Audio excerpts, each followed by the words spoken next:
Good morning, children. Good morning, ma'am. Good morning. Good morning, Good ma'am. morning, ma'am.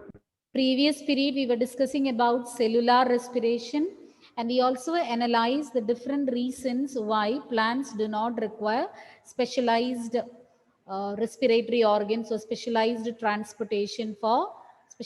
organs for the transportation of gases. And we were discussing the different points, and the last point Anthony was about to say, and the power went. Anthony, which point we missed out in the previous period? Distance that gases diffuse even in large bulky plants is not great. Yes, Anthony. Distance that gases diffuse Uh, dis- even in large. Distance that the gases diffuse is not that great even in large plants. But one more point is there. What is that last point? Whether one more point is remaining. Each living cell is located closely to the surface. Hmm. In stems, they are organized. That point was mentioned. That point was mentioned. Something related to the first point, what you said. Who will tell? Punya? The parenchyma is loosely packed so that they have its air spaces between each cell for Due to the oxygen reason, supply. majority of the cells present in the plants are in contact, at least some part of it is in contact with air. And this is facilitated by loosely packed parenchyma. When the parenchyma cells or parenchyma tissue, when the cells there are loosely packed, there'll be intercellular spaces, and these will be filled with air. So that will facilitate at least some part of the living cell to come in contact with air. So these are the different points we discussed regarding what was the topic? Why plants? Who will tell me what was the topic? Why? Nobody. Plants do not need specialized respiratory. Do not have some specialized respiratory organs, or why there is no specialized system for transportation of gases. So they don't have any specialized respiratory organs. Already we have seen so many points. Now we are going to learn about how the oxidation of glucose molecule is taking place to release energy. And the first step is glycolysis. In lower classes, maybe in class 7, you have learned about glycolysis. It's common for both aerobic and anaerobic organism. Hope you know the difference between aerobic and anaerobic organisms. Aerobic organisms, they carry out aerobic respiration, means breakdown of glucose will take place in presence of oxygen. But there are certain organisms like bacteria where the breaking down of glucose takes place in the absence of oxygen. You call them as anaerobes. But glycolysis is the first step in the oxidation of glucose, where this particular step is common for both aerobic and anaerobic respiration. In both types of respiration, the first step is same, that is glycolysis. So let us learn more about glycolysis.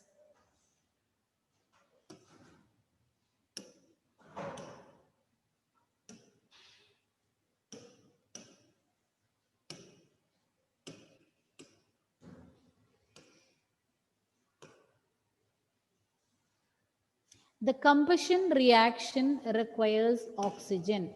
So that goes without saying, glycolysis. We are going to learn about glycolysis in detail. Glycolysis, it's a first step in the oxidation of glucose. So if oxidation has to take place, if combustion has to take place, oxygen is needed. You know, oxygen is needed for burning. But some cells, they are capable of living, or some cells live where oxygen may or may not be available. So there are different places where oxygen is not available or oxygen is very scarce. So organisms are found in such habitats also, like in deep sea or in hot springs where the temperature is too high. So there are different areas where Oxygen can be scarce or oxygen is less available. So some organism you can find there also which are adapted to live in such anaerobic conditions. And the first cells on planet that lived in an atmosphere where oxygen was absent. Oxygen evolved later.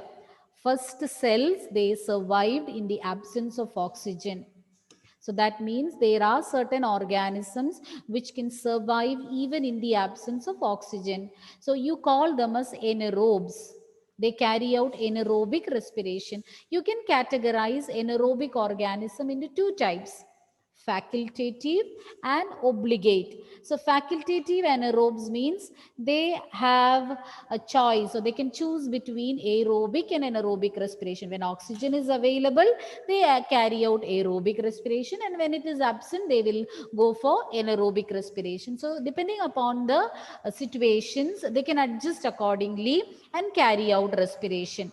Whereas in case of obligate anaerobes, they always carry out anaerobic respiration. So there they have no other choice. So compulsorily they carry out anaerobic respiration. So facultative anaerobes and obligate anaerobes. Facultative anaerobes means they, depending upon the situations, depending upon the environmental condition, if oxygen is available, they go for aerobic respiration. If it is absent, they will carry out anaerobic respiration. They can choose between both. Whereas obligate anaerobes means they compulsorily they have to carry out anaerobic respiration. They have no other option available.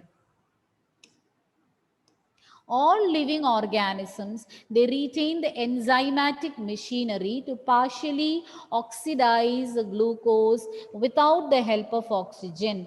This breakdown of glucose to pyruvic acid is known as glycolysis. In all organisms, we have the enzymatic machinery. So we have some enzymes. With the help of these enzymes, we can bring about partial oxidation of glucose. Glucose will not get completely oxidized, but we can partially oxidize it into a compound known as pyruvic acid. Glucose can be broken down to pyruvic acid by the partial breakdown or partial oxidization of. So it's not oxidization, actually oxygen is not necessary for the first step, that is glycolysis. It's partially broken down without the help of oxygen.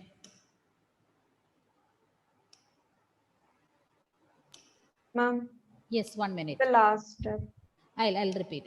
I just want to take the pen.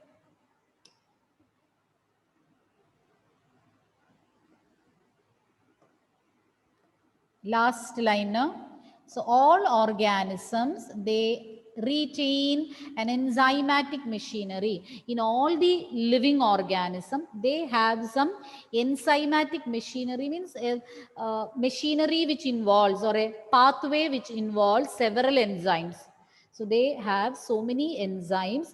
With the assistance or with the help of these enzymes, we can break down glucose partially into pyruvic acid in the absence of oxygen. Without using oxygen, we can partially break down glucose to form molecules of pyruvic acid. This process is known as glycolysis. I'll repeat once again. In all the living organisms, just now we discussed about aerobic and anaerobic organisms, and we learned that for bringing about the oxidation of glucose, some organisms, they need oxygen, some carry out it without the help of oxygen. Whatever be the organism, whether they are aerobic organism or anaerobic organism, in all these organisms, they have enzymes which will break down glucose partially into pyruvic acid in the absence of oxygen. Oxygen is not necessary to carry out glycolysis. Glycolysis takes place in the absence of oxygen, and it takes place in the cytoplasm. Glycolysis is a partial breaking down of glucose to form pyruvic acid in the absence of oxygen. Oxygen is not needed. This step is common for both aerobic and anaerobic respiration.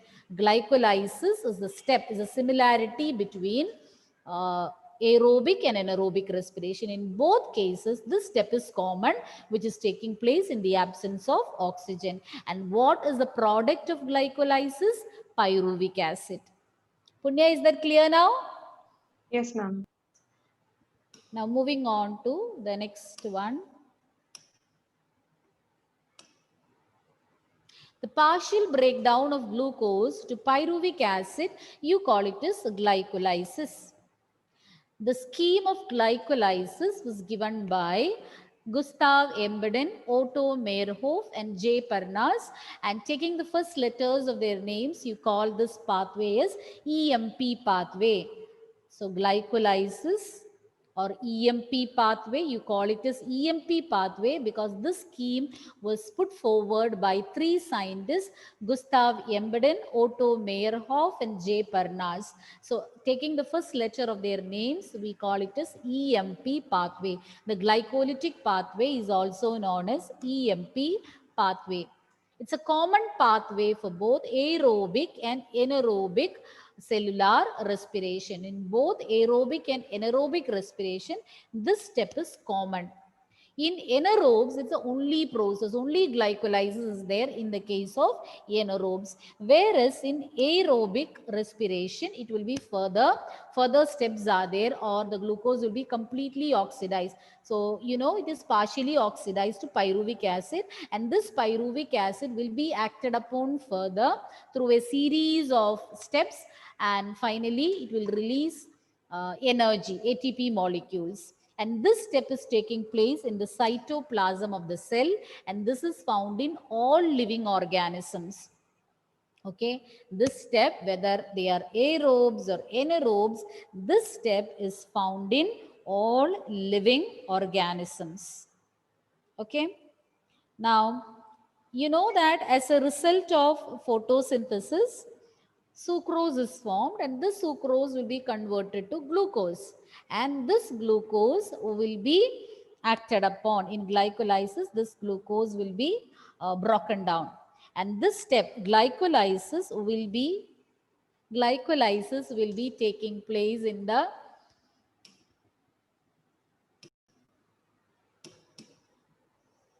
Okay, children, we were discussing about glycolysis, and glycolysis, it's a common pathway for both aerobic and anaerobic respiration. As a result of glycolysis, only partial breakdown takes place, and this happens in the cytoplasm of the cell. So it is in the cytoplasm of the cell that glycolysis takes place.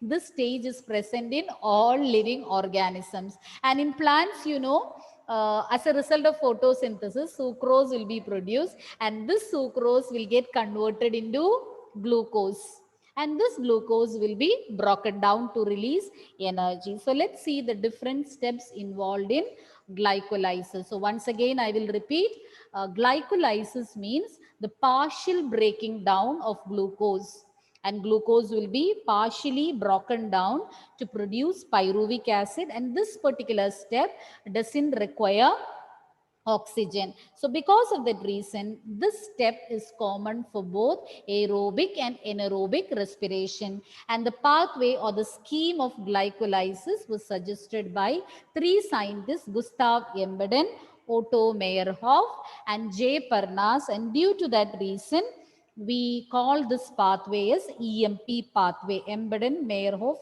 Parnas pathway.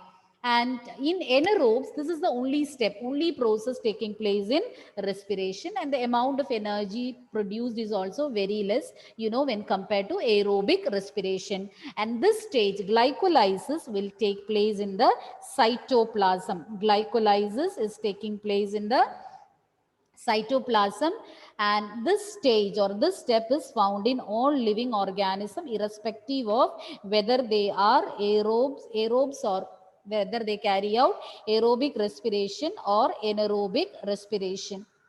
Okay, and in plants, you know that glucose is produced from sucrose. Sucrose is the product, or as a result of photosynthesis, sucrose will be produced, and this sucrose will be converted to glucose, which will be broken down, or else from stored form, glucose, excess amount of glucose will be stored in different parts of the plant. So the storage, from the storage organs, the carbohydrates can be converted to glucose, and it can be acted upon, it can be oxidized to release energy. Now let's see the different steps involved in glycolytic pathway.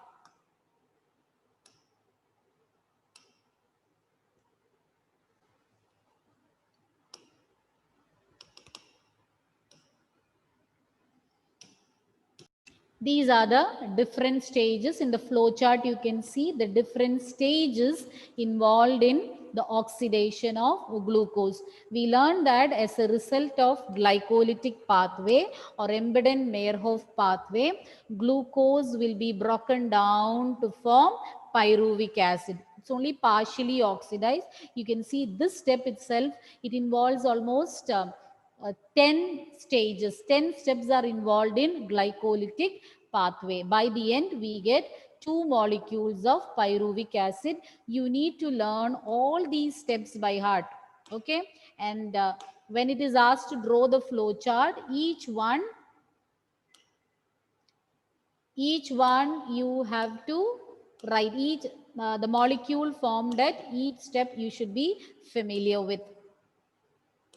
And you should not jumble the order also. In the correct sequence, you need to learn.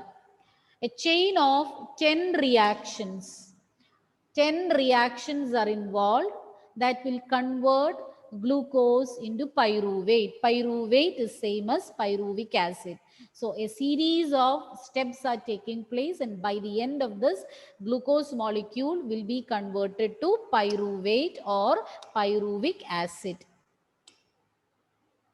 Glucose molecule is converted into, to begin with, glucose molecule is converted into glucose 6-phosphate.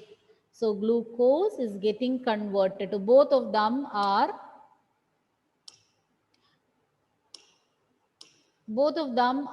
6 carbon compounds. Glucose is getting converted to glucose 6-phosphate with the help of an enzyme, hexokinase. The name of the enzyme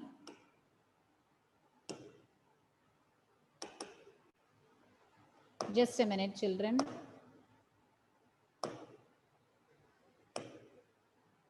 Yes. The name of the enzyme is hexokinase.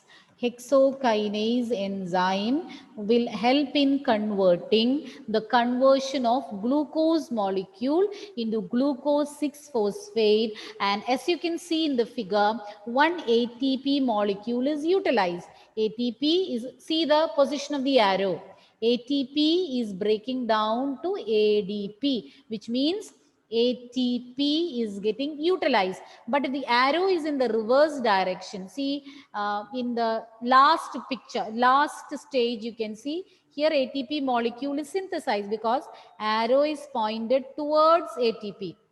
Okay, ADP becoming ATP, but here ATP is changing to ADP, which means an ATP molecule is being utilized.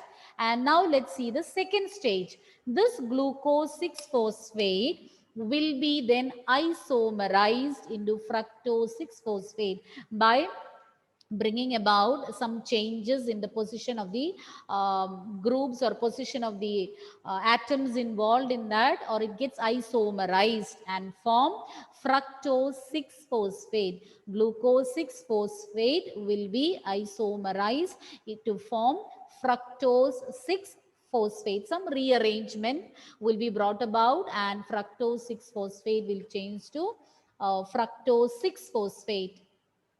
And then fructose 6-phosphate will be converted into fructose 1,6-bisphosphate. Here also an ATP molecule is being utilized.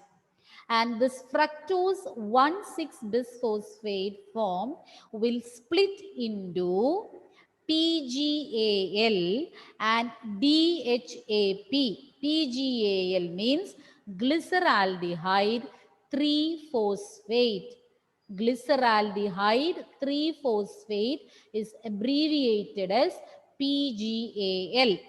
Then the other molecule formed is DHAP, dihydroxyacetone phosphate. Both of them are triose phosphate. Triose means it has got 3 carbon atoms. So both of them are, so far from glucose to fructose 1,6 bisphosphate, all were containing 6 carbon atoms. So that will break and form 2 molecules, each having 3 carbon atoms. Since they have 3 carbon atoms, we call it as triose phosphate.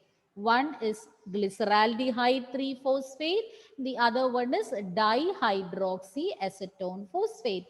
But as you can see in the picture, this dihydroxyacetone phosphate is unstable, or it will change, it will convert again back to PGAL. So in the beginning, they will form PGAL and DHAP, but this DHAP will be again forming PGAL. So from here onwards, you can consider everything as 2 molecules.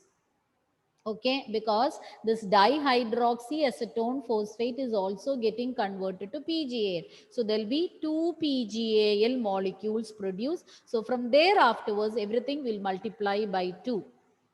Once again, we'll start with the first step. We'll start with the first step.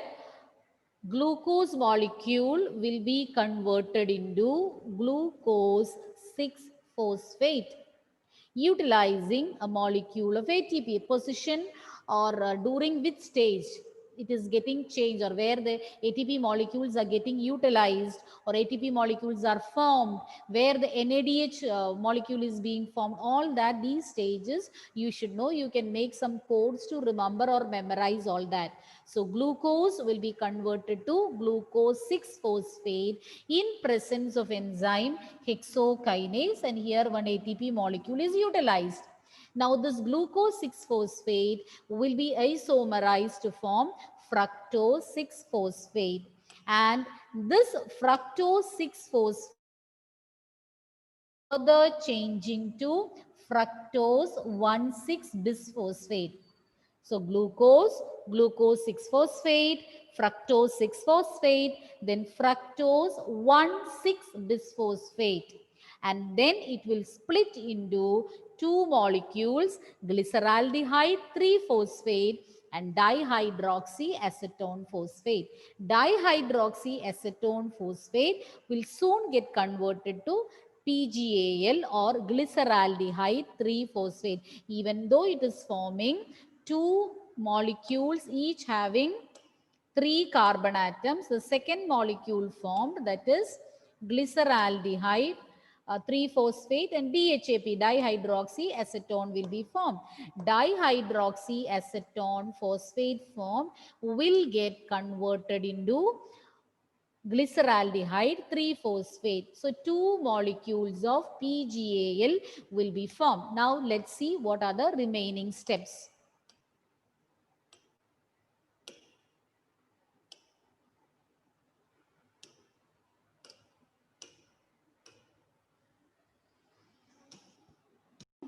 Now DHAP, dihydroxyacetone phosphate, is later converted to PGAL. We already mentioned it. Thus we get 2 molecules of PGAL.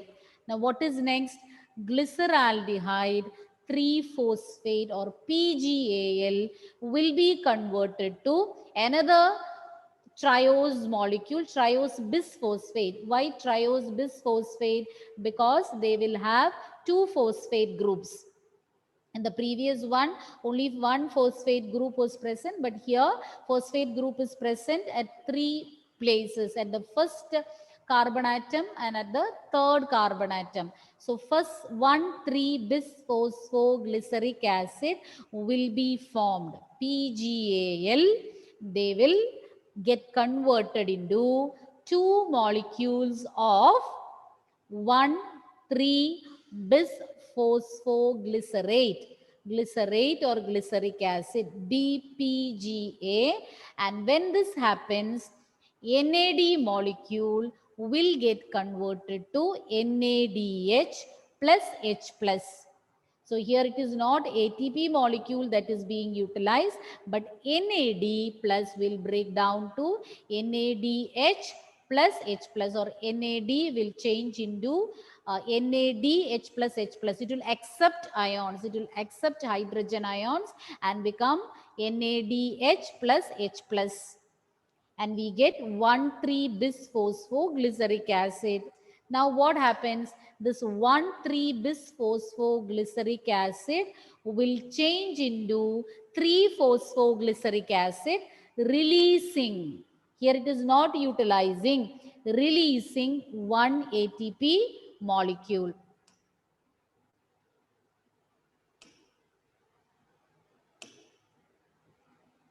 Ma'am, previous points, could you explain once more? I will explain. I'll explain. Okay. Once again, I will repeat.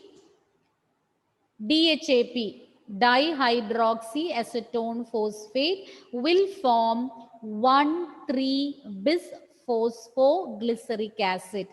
So two molecules of PGAL are there, and they'll get converted to 1,3-bisphosphoglyceric acid. And 1,3-bisphosphoglyceric acid will get converted to 3-phosphoglyceric acid. As you can see in the picture, it will form 3-phosphoglyceric acid, and each of these phosphoglyceric acid or PGA will get converted into 2-phosphoglycerate. And with the release or with the elimination of one molecule of water, they will form phosphoenol pyruvate. And this phosphoenol pyruvate will get further converted to pyruvic acid.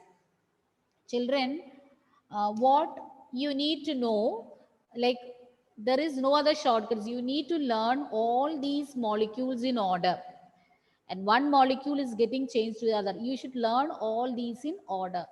Once you know the order or the sequence, then it will be easy. And you should know where the water molecules are removed, where the NAD is getting reduced to NADH plus H plus, where are the ATP molecules utilized, where are they synthesized. So all that you should know.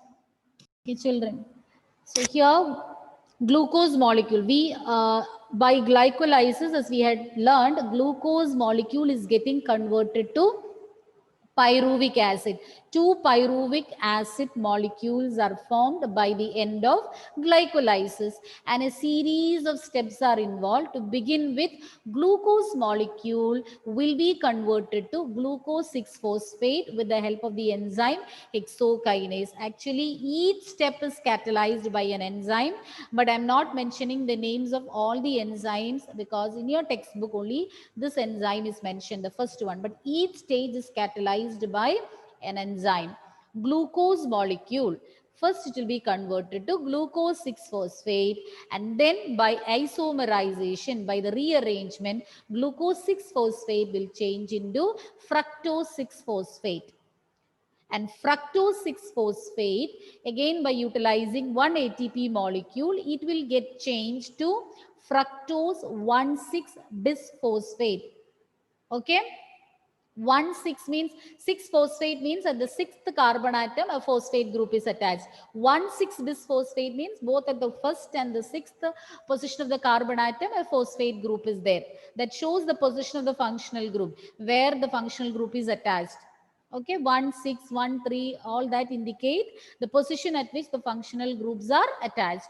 So glucose, glucose 6-phosphate, fructose 6-phosphate, fructose 1,6-bisphosphate. Till there, I think you can easily remember. Okay, and always remember one more thing. The ATP molecule is utilized between similar molecules. Then you won't forget. Between similar molecules, why I said? It's not any universal fact or something, just for you to recollect, I'm saying. See, between two glucose, even though it is glucose and glucose 6-phosphate, it is in between the two glucose molecules that ATP is utilized. That means it is not here. It is between glucose and fructose. Again, the another ATP molecule is getting utilized between two fructose molecules.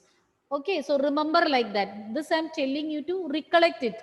It's not based on any scientific reason. I'm saying this will help you to recollect. Just like a mnemonic, you can remember in the first part, 2 molecules of ATP are being utilized. Okay, or else you number the steps and you can remember the number, which stage, first then third, first and third ATP is being utilized. In that way you can remember, or in this way. So till here I think it is easy to remember. Glucose 6-phosphate, then fructose 6-phosphate, fructose 1,6-bisphosphate. Okay, all these contain 6 carbon atoms. Now, once fructose 1,6-bisphosphate is formed, this will form a molecule known as glyceraldehyde 3-phosphate and dihydroxyacetone phosphate. Fructose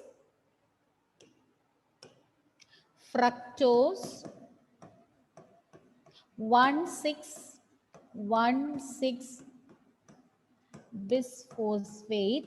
It is a 6 carbon compound. It contains 6 carbon atoms. They will break up or they will split into 2 molecules, each having 3 carbon atoms. This is having 3, so it will form 2 molecules, each having 3 carbon atoms. One is PGAL and the other one is DHAP, dihydroxyacetone phosphate. PGAL is glyceraldehyde 3-phosphate, glyceraldehyde 3-phosphate and DHAP. But what will happen to this DHAP? This also will get converted to PGAL. It's unstable. It will not remain as DHAP. Instead, it will again get converted back to PGAL. So from this step onwards, we'll be considering everything as 2 molecules, because here we got 2 PGAL molecules. Now, each of them will get converted to DPGA or 1,3-bisphosphoglyceric acid. 1,3-bisphosphoglyceric acid. 2 molecules of 1,3-bisphosphoglyceric acid. Next step, you avoid that number 1, 3-phosphoglyceric acid. When that 2 phosphate groups have gone, this bis is also removed. So you can remove 1 and bis. So 3-phosphoglyceric acid. Okay, once again I will repeat. Once again I'll repeat. Up to fructose 6-phosphate, hope you have understood. Fructose 1,6-bisphosphate. They will form 2 molecules, each having 3 carbon atoms, PGAL and DHAP. DHAP will again get converted to PGAL. So thereafterwards, we'll be considering it as 2 molecules of 2 molecules. Whatever is formed, we'll be considering as 2 molecules. Already we got 2 molecules of PGAL, and this 2 molecules of PGAL will get converted to 1,3-bisphosphoglyceric acid or DPGA. And here 1 NAD is getting converted to NADH2. And in the next stage, this is gone. So it is not in the two positions, the phosphate group is not there. So bis also you can cancel. So it becomes 3-phosphoglyceric acid in the next step. Okay. Then it becomes 2-phosphoglyceric acid, same as glycerate and glyceric acid, same. So this 3 becomes 2-phosphoglycerate.